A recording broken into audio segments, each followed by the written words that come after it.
அபார கருணா சிந்தும் ஞானதம் சாந்தரூபிணம் ஸ்ரீ சந்திரசேகரகுரும் பிரணமாமி முதான்வகம்.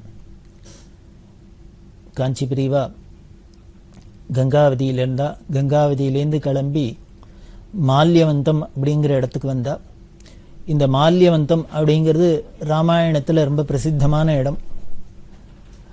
ராமரும் லக்ஷ்மணரும் சீதையை தேடிண்டு வரத்தே சாதுர்மாசியம் வந்தது, மழைக்காலெல்லாம் வந்தது. அப்போது தங்கியிருந்தா ஒரு இடத்துல, ஒரு குகையில் தங்கியிருந்தா அப்படின்லாம் நம்ம ராமாயணத்தில் படிக்கிறோம். அது எந்த இடம் அப்படின்னா இந்த மால்யவந்தத்தில் ஒரு குகை இருக்குது. அந்த குகையில் தான் ராமர் தபஸ் பண்ணிட்டு இருந்தார் அப்படின்னு சொல்கிறதுனால அதுக்கு போய் பெரியவா தரிசனம் பண்ணிண்டா.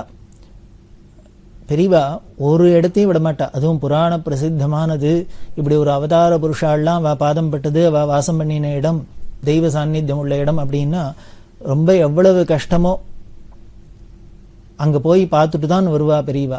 நம்ம முன்னாலேயே பார்த்தோம், ஒரு ஆனகுந்திக்கு பக்கத்தில் ஒரு குகைக்குள்ள பெரியவா தவந்துன்னு போய் உள்ளுக்குள்ளே போய் பார்த்தா அங்கே ராமர் பூஜை பண்ணின ரங்கநாத சுவாமி இருந்த இடம் அப்படின்னு சொன்னதுனால ரங்கநாத சுவாமி வெளியில் வந்துட்டார். வெளியில் ஒரு பக்கத்தில் கீழே கோவில் கட்டி தான் வச்சிருக்கா.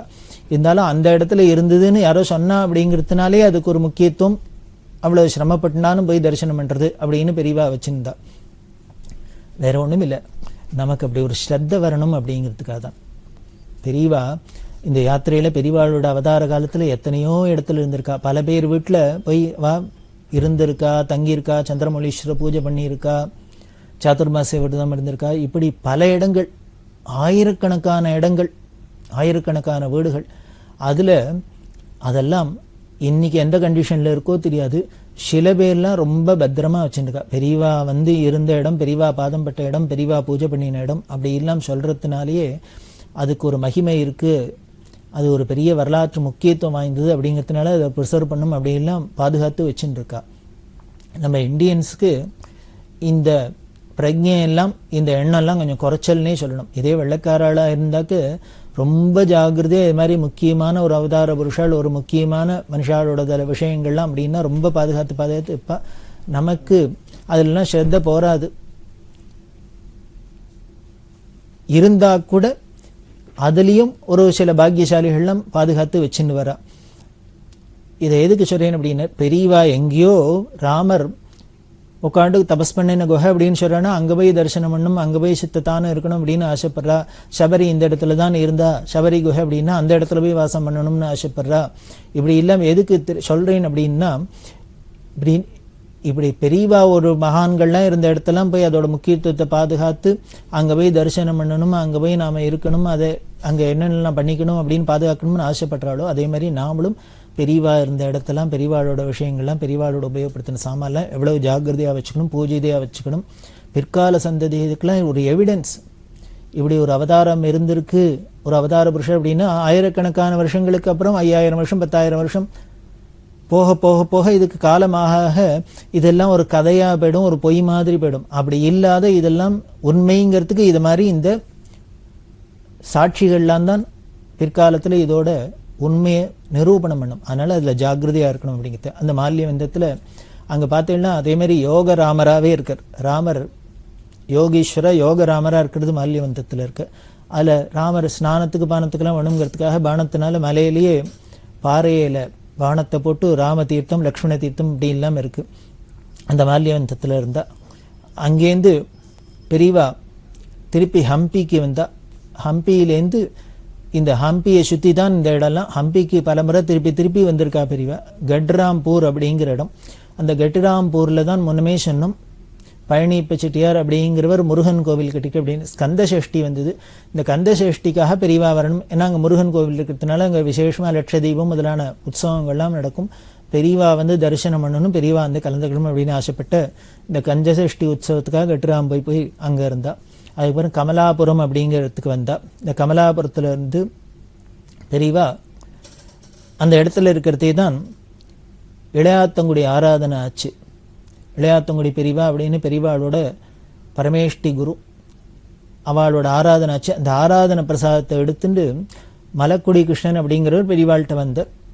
அந்தந்த இடத்துல ஆராதனை நடக்கும். பெரியவா எங்கே இருக்காளோ அவளுக்கு பிரசாதம் கொண்டு வந்து கொடுப்பா.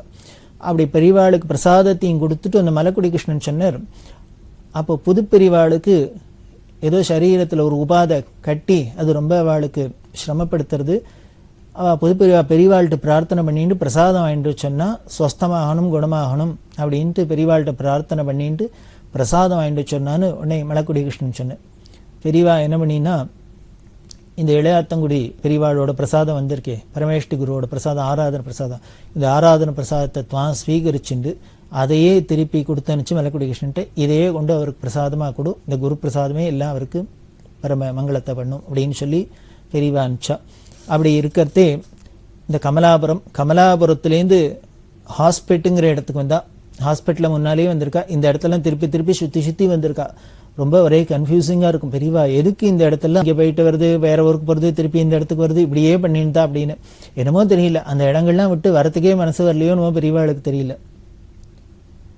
திருப்பி அந்த இடத்துக்கு ஹாஸ்பிட்டலில் நாகேஸ்வர சுவாமி கோவில் அப்படின்னு அங்கே தங்கியிருந்தா.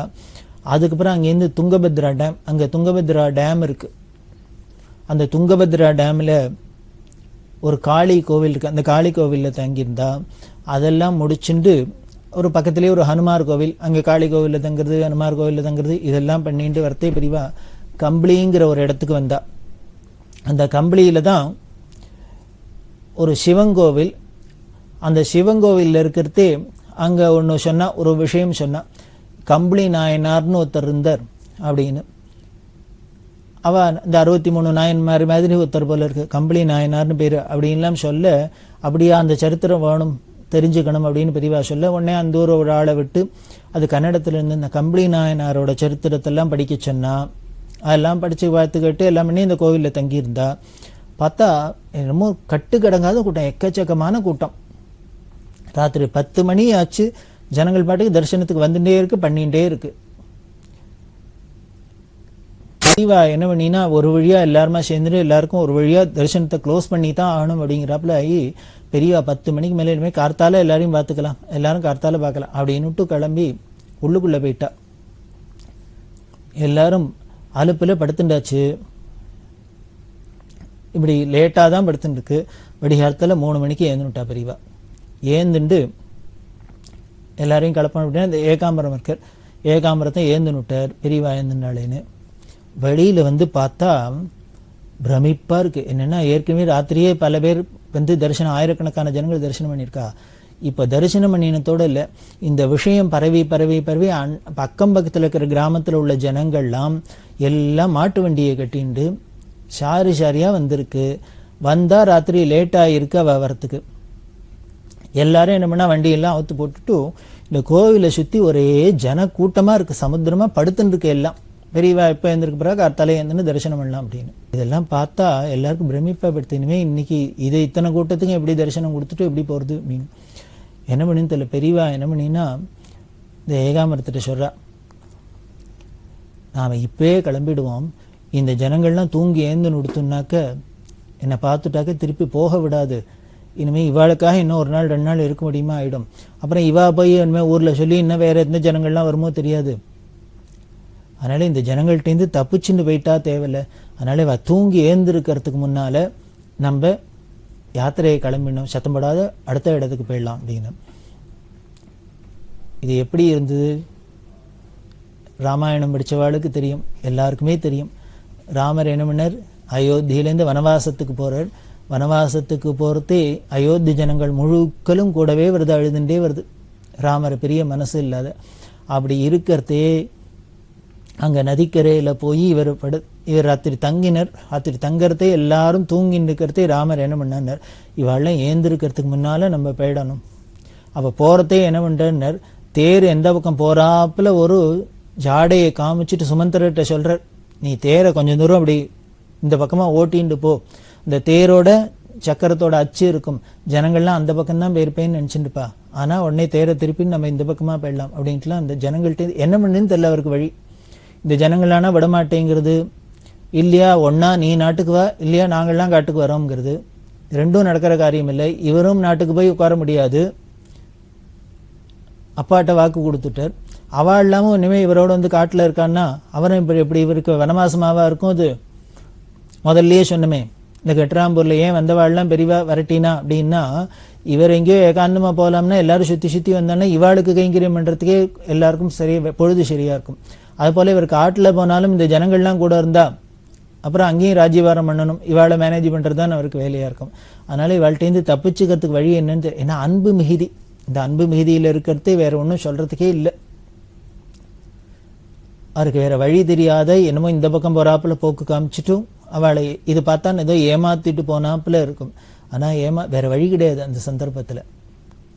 அப்படி ராமாயணத்துல நடந்த நிகழ்ச்சி மாதிரி தான் இருக்கு இந்த காம்பளியில இருக்கிறதே. பெரியவாளும் இந்த ஜனங்கள்லாம் தூங்கி எழுந்திருக்கிறதுக்குள்ள நம்ம போயிட்டா தேவையில்லை அப்படின்னு சொல்லி உடனே ஒரு 7 கிலோமீட்டர் நடந்து வந்தாச்சு.